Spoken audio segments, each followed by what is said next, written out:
Ano po bang naganap? O ito po ang naganap. Noong August 31, naglabas po ng bagong mapa ang China. Yung dating 9 dash line, 10 dash line na ngayon.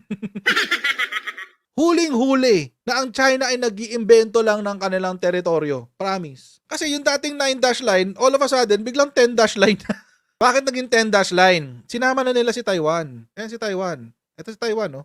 So, sa kanilang bagong mapa, kasama na si Taiwan. Sa kanilang, sa kanilang 10 dash line. Tignan nyo kung saan siya umiikot. Hanggang Malaysia. Ayan, nandito hanggang Malaysia, guys. Oh, ang tindi, oh. Oh, tas aakyat siya ng Vietnam. Oh, tindi, oh. Ang tindi, guys, eh. Ibang level talaga to, eh. Ibang level ng kung pwede lang talaga magmura. Sa totoo lang. Ibang level ng katikalan ng mukha tong CCP. Chinese Communist Party po ito, by the way. So imagine, mga kutsero, inoccupy mo na yung buong West, inoccupy mo na yung